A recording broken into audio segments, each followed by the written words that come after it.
Bonjour à toutes et tous, salut la compagnie et toutes ces sortes de choses. On continue sur le branchement de l'aiguille. Donc hier vous avez vu, j'ai posé et vissé ici l'aiguille en question. Il y avait un petit blocage là sur les lames d'aiguille. En fait elle était trop serrée. Elle était trop serrée essentiellement ici. J'ai juste desserré un peu la vis et depuis ça marche super bien. J'ai préparé 3 coupons de rail euh, que j'ai euh, que j'ai câblé. Donc le rouge sur l'oreille de droite, le noir sur l'oreille de gauche, selon les conventions des CC. Le troisième est ici. Donc un pour chacune des entrées ou sorties de l'aiguille. Et puis donc voilà, maintenant on va les mettre en place. Alors, ce que j'ai fait, donc j'ai percé, comme pour les fils de l'aiguille, hein, j'ai percé un trou sous chacun des endroits où arrivent les fils, de façon à pouvoir les retrouver entièrement ici pour faire les branchements. Voilà, voilà. Alors, donc, on va commencer par la voie d'arrivée, puisque j'ai décidé que c'était celle-ci qui était la voie principale. Donc là, de ce côté-là, j'ai mis deux éclisses normales, deux éclisses métalliques. Alors, faut que je pousse un peu. Voilà. Donc là, ici, ça c'est ma voie principale, et ça c'est ma voie déviée. Euh, alors c'est une voie unique, donc le sens de circulation peut être dans les deux sens.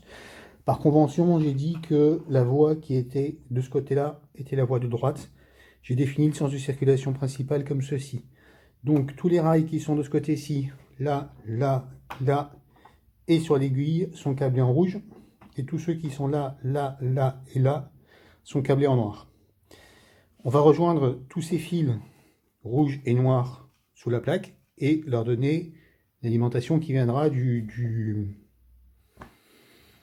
vais juste mettre un transfo là, hein. On va pas s'amuser à faire ça en digital. Ce qui nous intéresse, c'est pas d'avoir du digital ici sur les rails. Pour la démonstration ici qu'on porte essentiellement sur le branchement d'aiguille.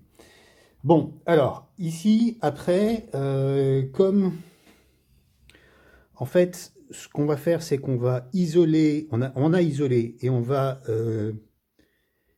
alterner la polarité de cette partie de l'aiguille, donc le cœur et puis le début des deux voies qui partent ici, va se retrouver dans un sens en noir quand la voie est déviée. Pourquoi? Parce que c'est bien ma file noire qui va se retrouver ici, en continuité électrique, si j'ose dire. Donc tout ça devra être noir quand la voie est déviée, mais devra être rouge quand la voie est droite, quand la voie est directe, puisque c'est bien ma file de rail rouge qui vient ici, et du coup, le cœur de l'aiguille doit être rouge, ainsi que l'amorce de la voie directe ici qui continue après. Donc, comme cette partie-là change de polarité, on est obligé, et ça c'est un impératif absolu, de mettre une éclisse isolante ici et là, afin de ne pas avoir de court-circuit éventuel entre la partie qui change de polarité et ce rail-là, ou ce rail-ci, qui sont tous les deux reliés dessus, qui resteront respectivement noir et rouge. Si on n'a pas d'éclisse isolante ici, on a tout ça qui... On a en fait, c'est pas compliqué, hein, on suit le rail ici. Tiens, il est un peu sale. Voilà. On suit le rail ici qui est noir, qui est noir, qui est noir, qui est noir, qui est noir, et qui se retrouverait ici au contact avec un rail rouge. Donc on a une impossibilité absolue. Donc le minimum que vous devez faire, c'est avoir une éclisse isolante ici et une éclisse isolante là. Pour ceux qui s'apprêtent à travailler avec le système de Mu Junction, j'ai cru comprendre que notre ami Gabriel préconisait pour sa part d'installer des éclisses isolantes aussi sur les deux rails extérieurs. Mais ça, je le laisse en parler. C'est lui qui est le porte-parole de la boîte et c'est pas moi. Voilà. Donc maintenant, on a relié mécaniquement, si j'ose dire, nos rails entre eux. Donc ce qu'on va faire, c'est qu'on va les fixer. Le rail dévié, je vais d'abord le fixer ici et ensuite je le courberai un peu pour pas qu'il dé... Oui, vous avez pas, c'est pas dans le champ. Hop, voilà. Je vais le fixer d'abord ici et ensuite je le courberai un peu pour qu'il reste sur la plaque, hein, pour pas qu'il parte en dehors. Bon, vous m'avez déjà vu poser des vis, ça présente pas forcément un grand intérêt que je filme tout ça, donc je mets un peu en pause et je vous retrouve après. À tout de suite. Voilà, donc j'ai posé les vis, ça présente pas un grand intérêt, donc j'ai pas filmé. Comme je vous le disais, j'ai mis, bon voilà, là j'en ai juste mis deux parce que c'est une voie en alignement, hein, en ligne droite, donc on n'a pas de... Oui, dans les chemins de fer, on dit en alignement. Il n'y a pas de... Voilà. Il y a un alignement, quand c'est plat, on est en palier, quand ça monte, on est en rampe, et quand ça descend, on est en pente. Alors, donc là, j'ai juste mis deux vis. J'en ai mis plus ici parce que c'est ce qui tient le rail, c'est ce qui tient le rail courbé. De l'autre côté, c'est pareil, et j'en ai juste mis deux ici et là. Bon, ça présente pas un grand intérêt, donc je l'ai pas filmé. J'attire juste votre attention si vous utilisez comme moi ici de la voie Péco, c'est de la voie courbable, hein. En sortie immédiate d'aiguille, il faut rogner un peu sur les traverses d'une des deux voies qui sortent parce que sinon il y a télescopage et on peut pas, surtout si on fait tourner la voie déviée. Donc maintenant on se retrouve avec le tout doudou, c'est rien, c'est la messagerie qui. On se retrouve avec ici hop, les fils de notre voie d'arrivée. Ici, les deux fils qu'on avait soudés initialement sur la voie de droite et la voie de gauche de l'aiguille. Et là, les fils de nos deux voies qui partent de l'aiguille, la voie droite et la voie déviée. Alors, la prochaine étape, ça va être de regrouper tout ça.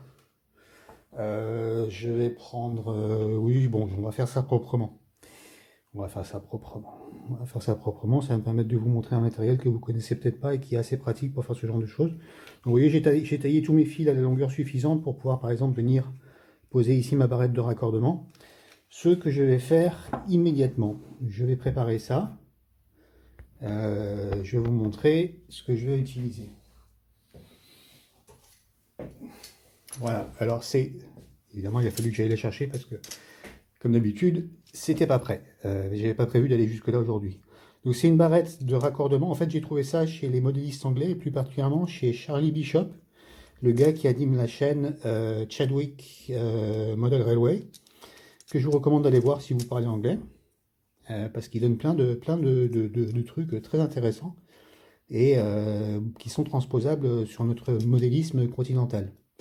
Donc, il y a ici, c'est une barrette de 8. Donc, il y a 1, 2, 3, 4, 5, 6, 7, 8 connexions possibles entre ce côté-là et ce côté-là, ce côté-là et ce côté-là. Chacune des connexions étant isolée des autres. Donc, ce qu'on va faire, c'est qu'on va mettre un peigne qui va prendre les 4 rouges et les 4 noirs. Je vais vous montrer. Et je vais en prendre un, bougez pas.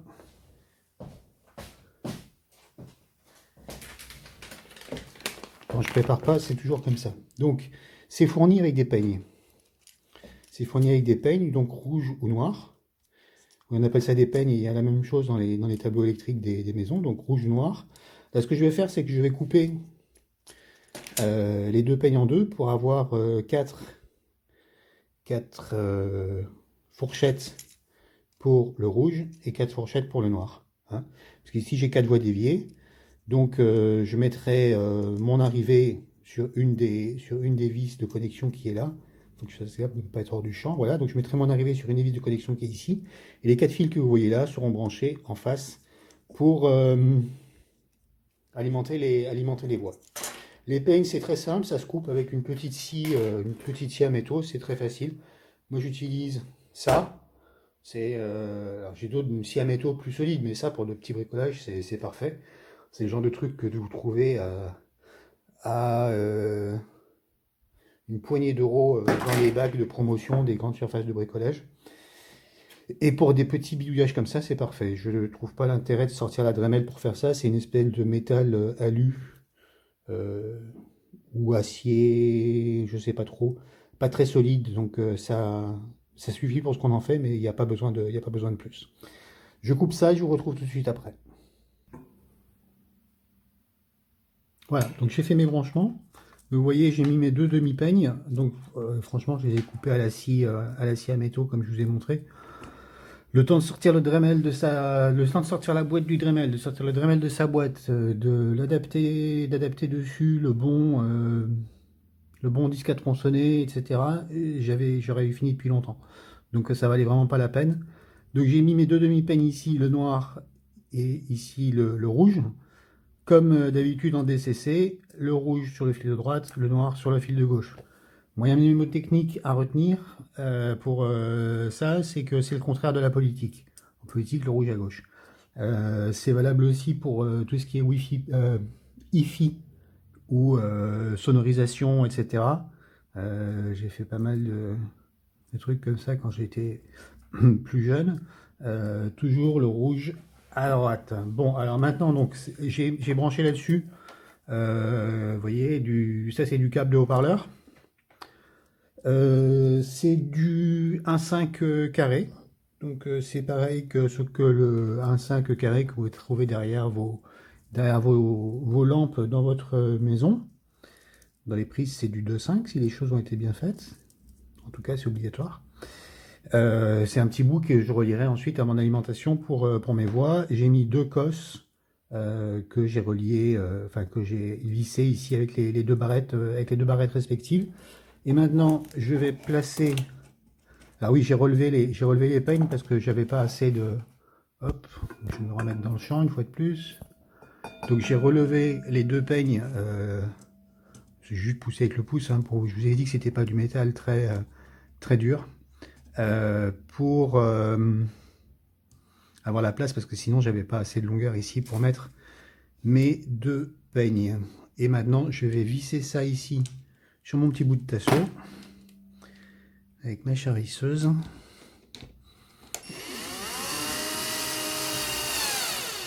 Voilà, pas besoin d'y aller comme un bourrin. De l'autre côté aussi.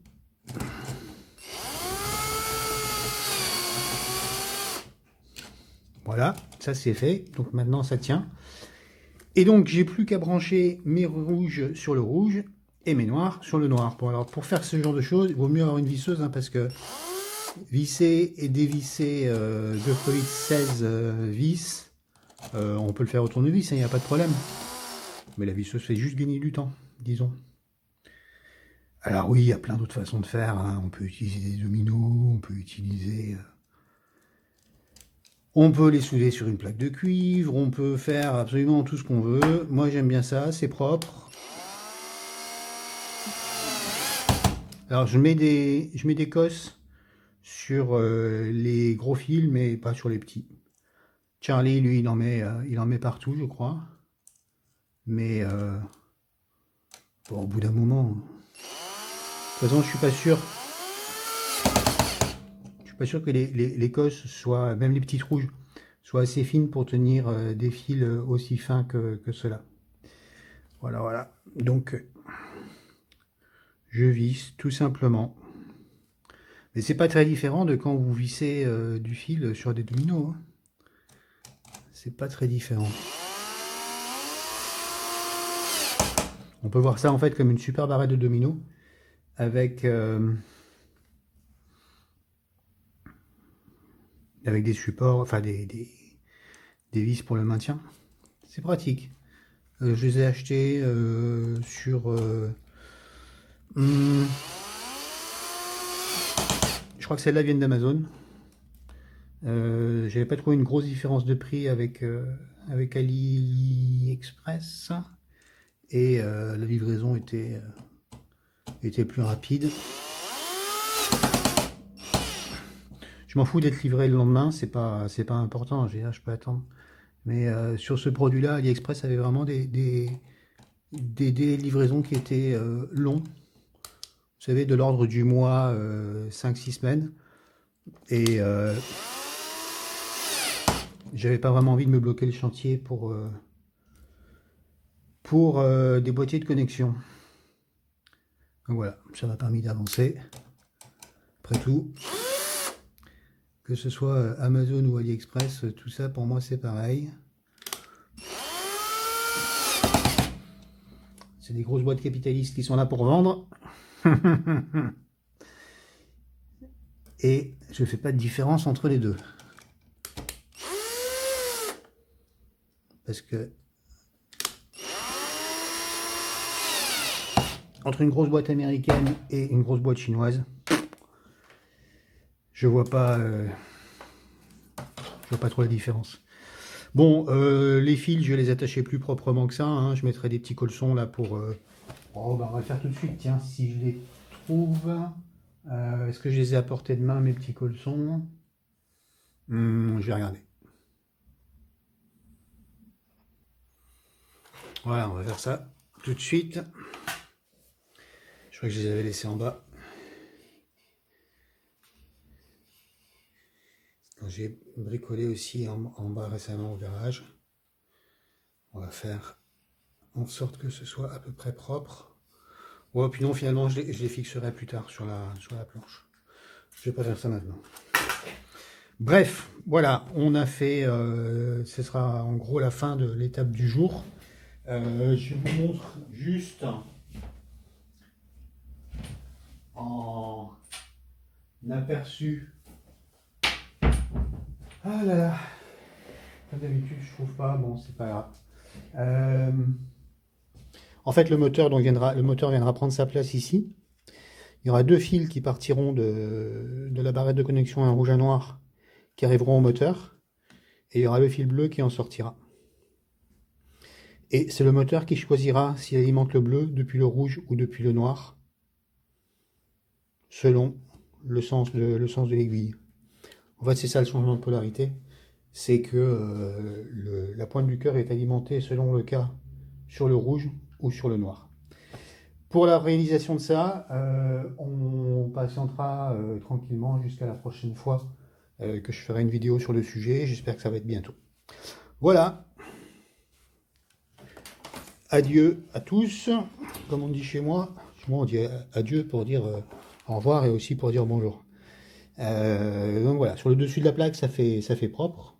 On voit presque pas les fils. S'il y avait du ballast, il serait caché dedans. Et en dessous, le branchement est cohérent. Voilà. Salut les gens. À bientôt pour la suite. Portez-vous bien. Faites du train. Amusez-vous, prenez du bon temps. Pensez éventuellement à vous abonner à la chaîne si ce n'est pas déjà fait. C'est gratos. Ça vous permet d'avoir les mises à jour dans votre boîte aux lettres mail. Ah, et puis un truc que j'aime bien aussi, c'est le petit couvercle là ah oui, sauf qu'avec l'Écosse, je vais pas pouvoir le mettre. Si. Voilà, ça passe. Pensez donc à vous abonner pour avoir l'information sur les mises à jour. Et puis à très bientôt. La prochaine vidéo sera peut-être là-dessus, peut-être sur autre chose, je sais pas. On verra. Ciao, ciao. Voilà, alors en complément à la vidéo sur le branchement de l'aiguille, là on est sur le réseau de la gare de Saint-Béat. Donc je vous ai dit que c'était des barrettes que j'utilisais partout. Vous voyez que là effectivement il y en a plusieurs. Là il y a deux barrettes de 6. Alors là j'ai pas coupé les peignes, hein, j'ai laissé la barrette noire et la barrette rouge. Parce qu'on est à un endroit du réseau où il y a plein de trucs qui se rejoignent. Et là, on a une barrette de 8 où là, j'ai coupé les peignes. Ça, c'est mon bus 12 volts qui fait tout le tour du réseau. Ça ici, là, c'est le bus DCC. Donc là, il y a la commande. Et puis, il y a tous les petits feeders qui repartent vers les différents points de réalimentation des voiles. Et vous voyez, là, il y a encore deux barrettes comme ça en dessous. Et il y en a un peu plus loin, tout autour du réseau de Saint-Béat. Voilà, là elles sont visibles parce que je les ai mis, c'est une partie qui ne sera pas visible, qui serait cachée, donc c'était plus facile de les mettre là que de travailler en sous-sol, mais sur les autres parties du réseau, elles ne sont pas là. Voilà. C'est tout, rien de plus. Ciao.